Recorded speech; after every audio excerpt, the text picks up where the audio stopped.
Pick up the newspaper any day of the week, and you're likely to see a story on the environment or perhaps global climate change.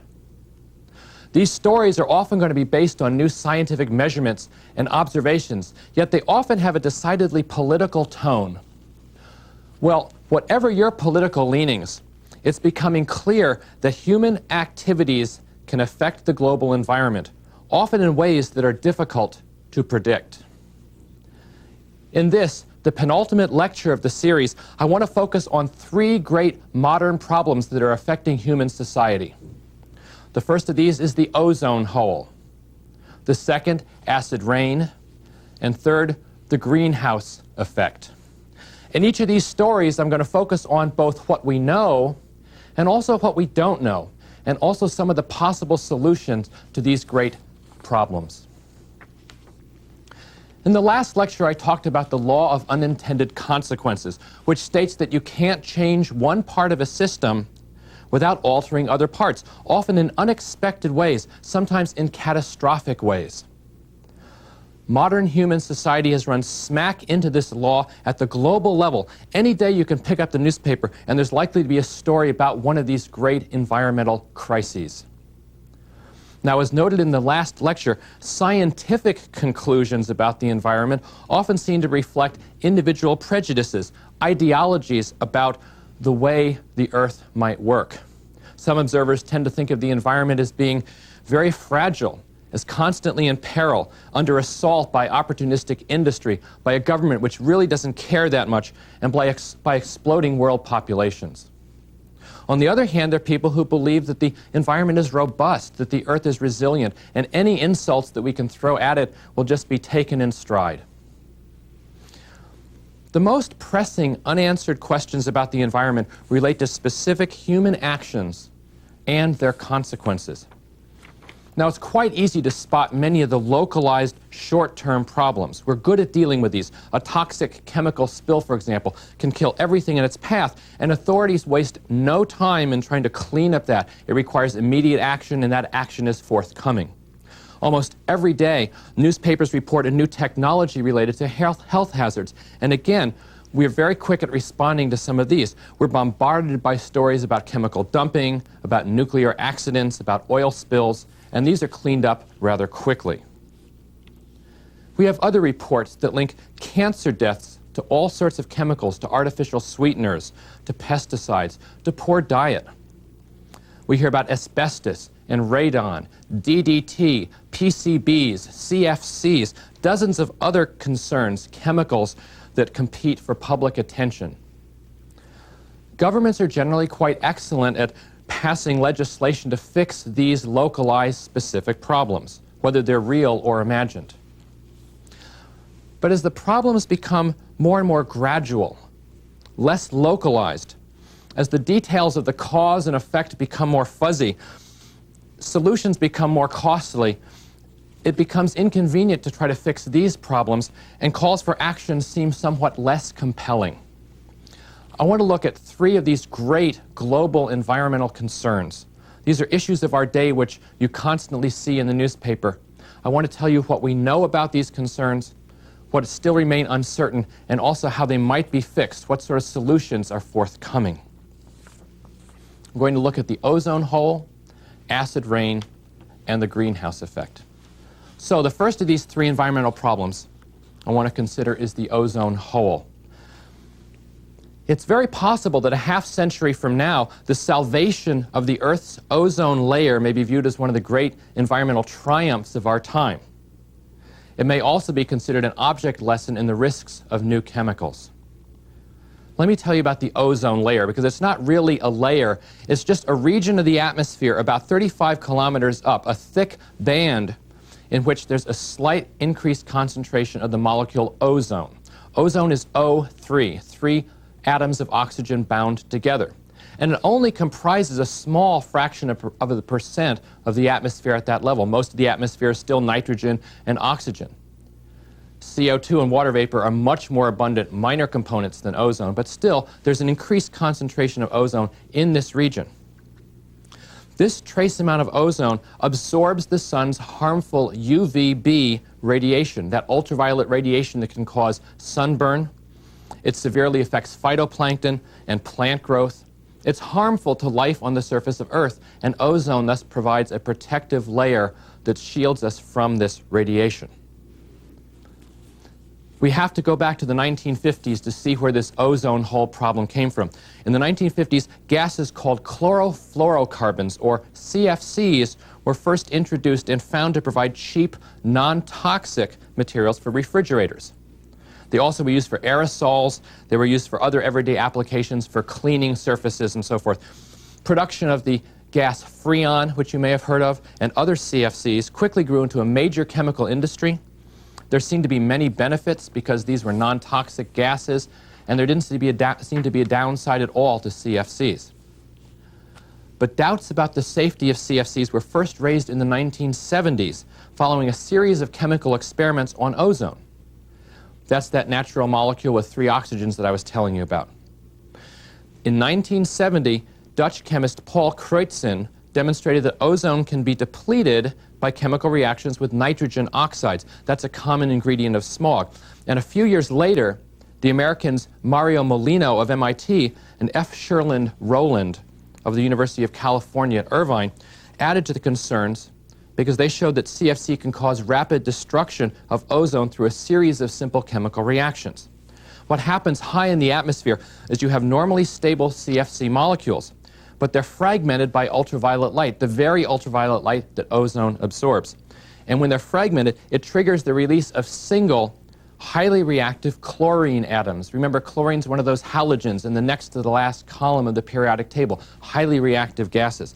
So if a chlorine atom comes in contact with ozone, the ozone is going to be split into 2 pieces, an O2 molecule and a ClO molecule. This breaks down the ozone. Given enough chlorine, the ozone layer could be effectively hurt by destruction in this reaction. Well, chemists were at first quite optimistic that the chlorine atoms would eventually become locked into chlorine nitrate. That's a compound ClNO3, which seems to be fairly stable. And if you lock up the chlorine in that compound, then you don't have to worry about the ozone depletion.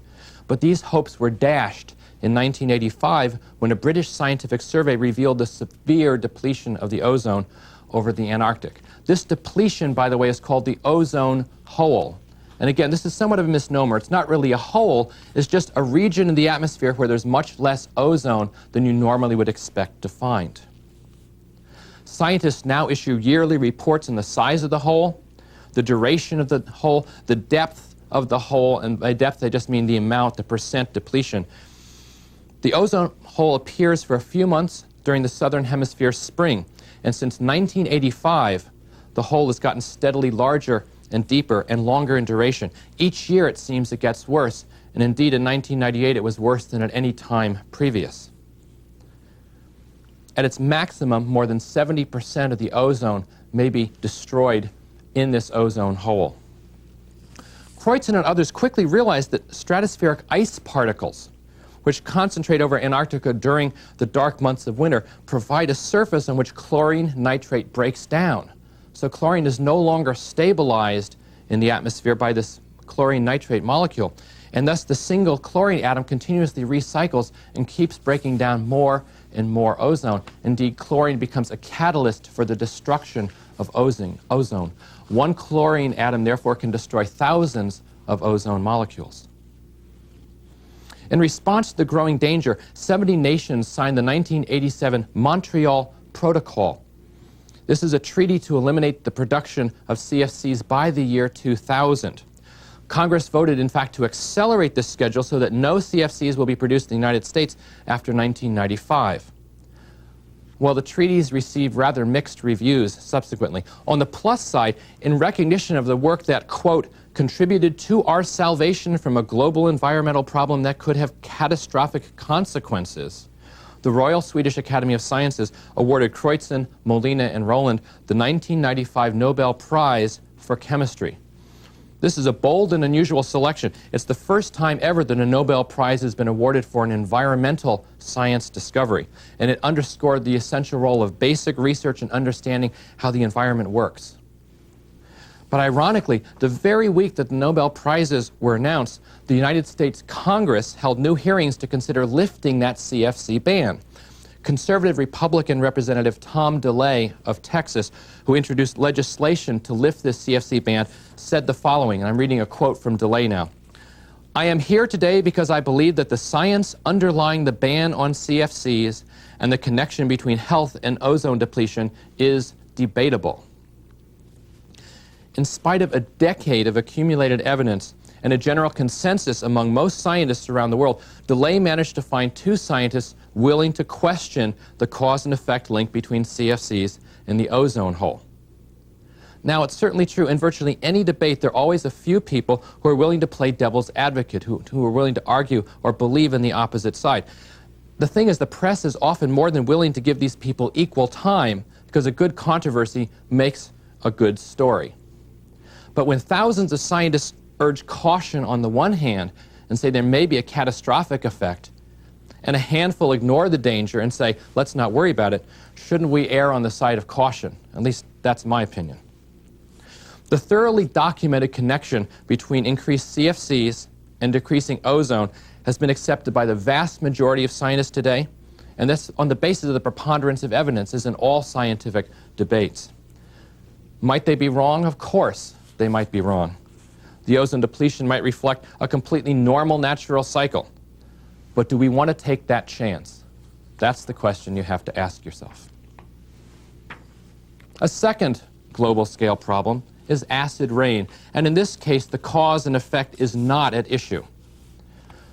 Burning is the chemical reaction of oxidation. This reaction inevitably introduces gaseous molecules into the atmosphere. That's what burning does. Carbon dioxide, water vapor are always produced because fossil fuels are primarily hydrocarbons. You're oxidizing carbon, you're oxidizing hydrogen. But fossil fuels also always have a small amount of sulfur and nitrogen, and these elements form oxides during burning as well. These are the compounds that contribute to the formation of what's known as acid rain. First, let's look at nitrogen. Nitrogen oxides form by the chemical reaction of N2 gas, nitrogen, and oxygen, O2. Whenever air is heated to above 500 degrees C, nitrogen oxides form.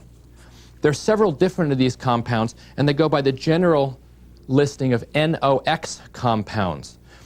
They include nitrogen monoxide, or NO, nitrogen dioxide, NO2, and others as well. In the atmosphere, these nitrogen oxides react with water molecules to form molecules of nitric acid. That's HNO3. And nitric acid is one of the components of acid rain.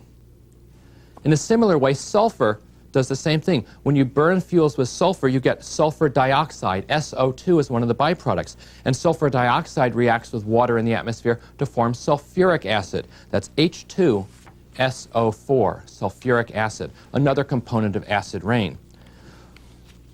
Most of these harmful sulfur and nitrogen emissions come from power plants and factories that burn dirty fossil fuels, as well as automobile emissions and other gasoline-burning engines.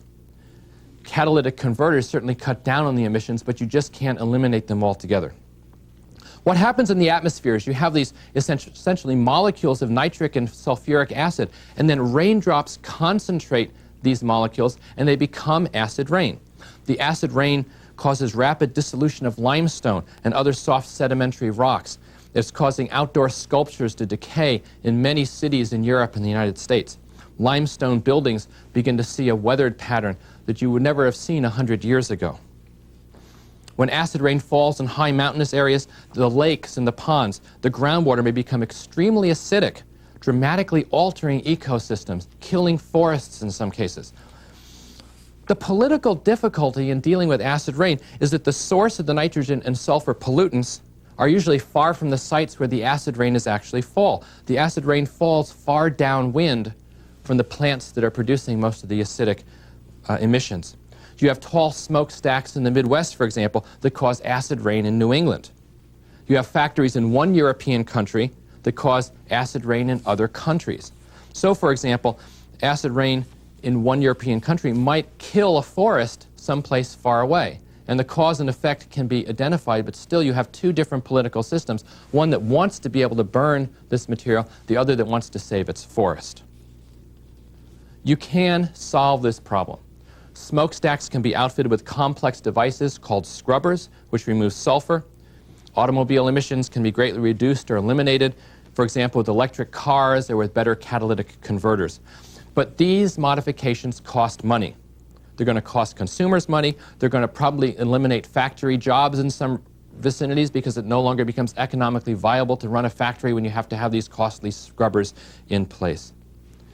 Jobs are going to be lost to countries with less stringent pollution laws. And so this was one of the big objections, for example, to NAFTA, the North America Free Trade Agreement. The idea is that Latin American countries have less stringent pollutant controls than the United States, and therefore jobs are inherently cheaper to perform, and much business might be lost to South America for that reason.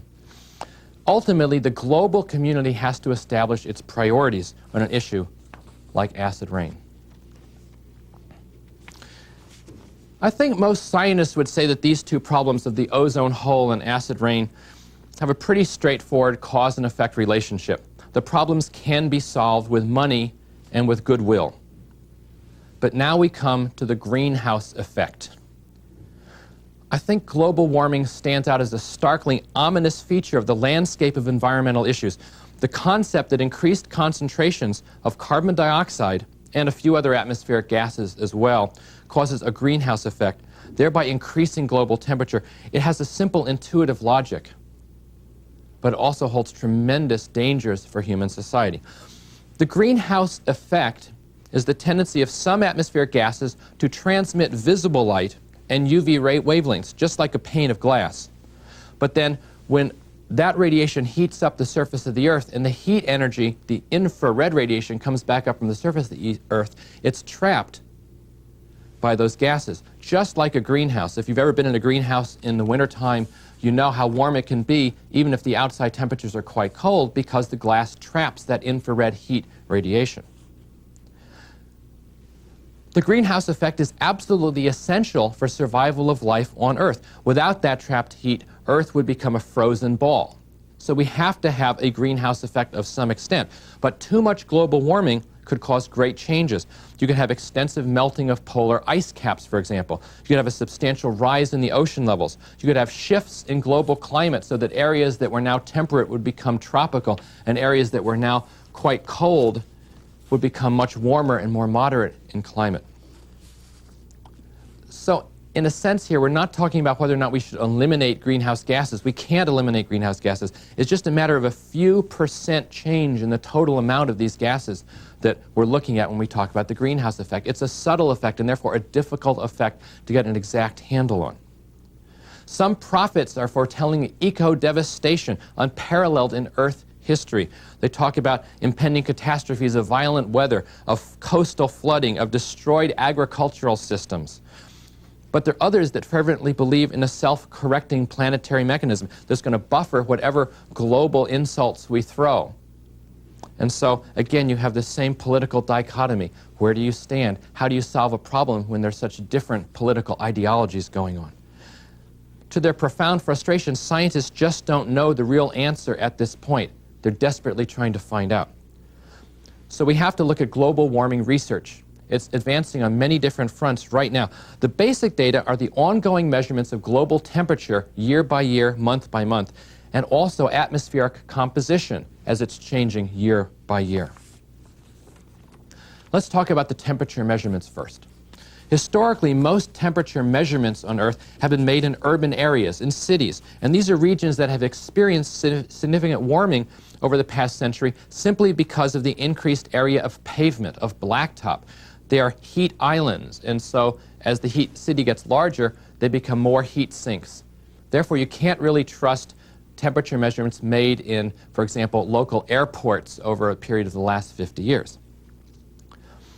There are many detailed annual measurements of temperature in rural areas, on mountaintops, on the oceans, and they provide a much better picture, and they do suggest a small but statistically significant global warming of about ½ degree in the last half century or so, maybe ½ degree in 50 years. Even more important now is a global network of microwave sensing satellites.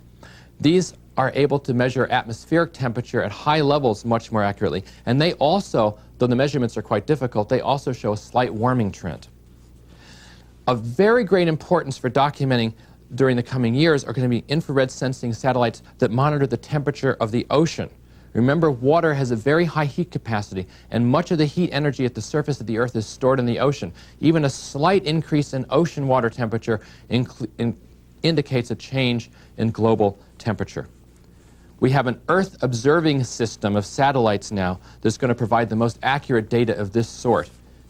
And ongoing data collection is absolutely essential in this whole effort. To give you a sense of scientists' consensus, there was an international gathering of about 1,000 experts that endorsed the conclusion that warming is occurring. This was in 1995, and it was reported in a report by the United Nations Intergovernmental Panel on Climate Change. Let me tell you the most disturbing data from this report and subsequent discoveries. 15 of the 20 warmest years in recorded history have occurred since 1980. 15 of the 20 warmest years. 9 of the warmest years have occurred since 1990. 1998 was the warmest year on record by a whopping 1/4 of a degree on average globally. It was a full degree warmer than the 30-year average. Most individual months in 1998 also set individual temperature records for the globe. Now, that may just be a one-year anomaly, but it's a very scary thought. If we have that kind of trend, then that rapid global warming could be very serious. There can be little doubt, in other words, that the Earth has gotten warmer in the last quarter of a century. We'll get to the possible causes of that in a second. Now, the other half of the global warming cause and effect equation is carbon dioxide. Carbon dioxide is only one of several greenhouse gases, and by far it's not the most important one in terms of total absorption of that infrared radiation. In fact, CO2 only accounts for about 10% of the greenhouse effect. That may seem surprising. Water vapor and methane are much more effective molecule for molecule. But carbon dioxide appears to be the one gas subject to very wide variations in atmospheric composition. It's the one gas that can increase in concentration significantly. We have decades of detailed measurements of atmospheric carbon dioxide. They've been made, for example, at Mauna Kea, at a high mountaintop observatory in Hawaii, and other places as well.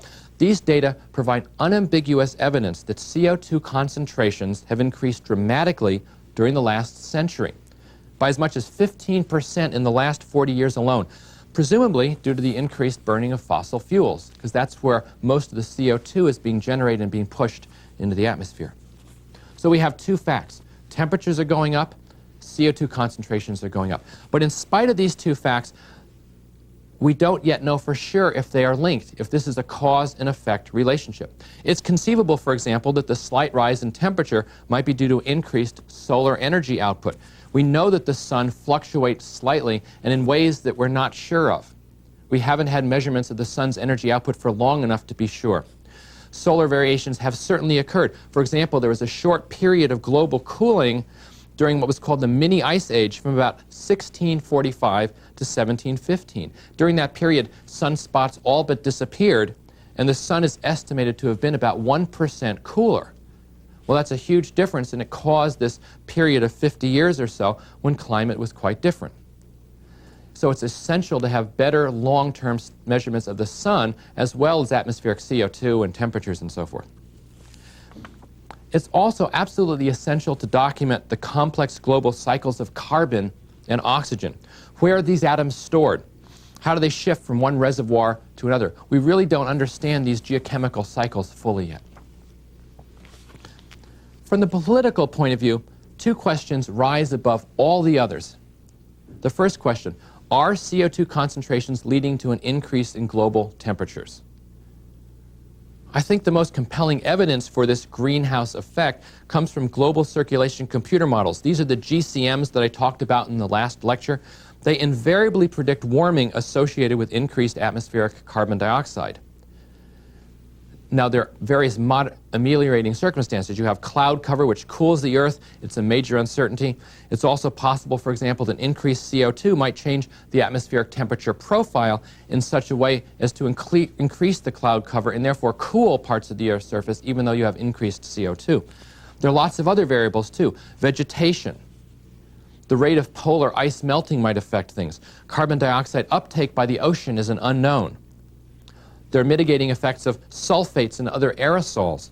But every model, no matter how you run it, predicts warming. In a recent report that summarized more than 10,000 different computer simulations, the Environmental Protection Agency concludes that ocean levels are going to rise by an additional ½ foot by the year 2050 and by at least a foot by the year 2100. This is as a result of an estimated 4-degree Fahrenheit increase in temperature by that year 2100. These are conservative estimates, by the way. The second of the questions we have to ask is, how much is it going to cost in social and economic terms to wean ourselves from fossil fuels?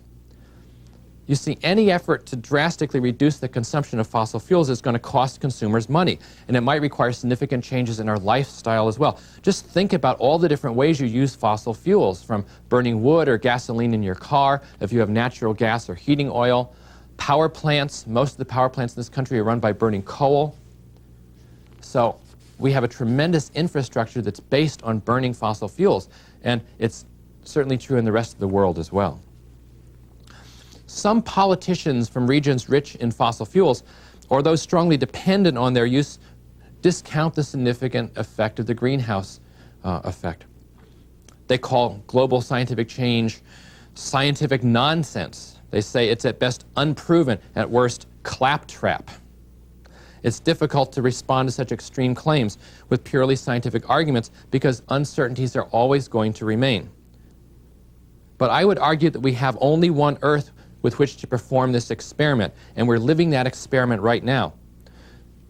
You can make a choice. Do we want to be conservative and try to save the Earth? Do we want to just let the Earth run its course and see what happens? It's the next generations that are really going to suffer if we're wrong. Let me conclude this lecture by considering how society should deal with these global issues. We don't know the percent of ozone loss that's due to CFCs, but we know it's not trivial. We don't know how much global warming is going to take place during the next half-century, but all models indicate that it's taking place. We can't predict the consequences of widespread species loss, the elimination of rainforest ecosystems, but we do know that such loss is irreversible. In the face of such environmental projections, supported by the preponderance of evidence and endorsed by the vast majority of researchers working in the field, it's only common sense to protect the environment as much as we can. If we conserve, then the worst that can happen is that we consume a little less today, and there's more to pass on to generations in the future. And they may be better able to protect and predict the consequences of their actions. Scientific research on the environment is essential to address the magnitude of the problem. Biologists can seek new varieties of crops. Geologists can devise more efficient uses of the land. Environmental scientists can model in ever-increasing detail the complex interplay of the economic and the social and the physical factors that place limits on human survival.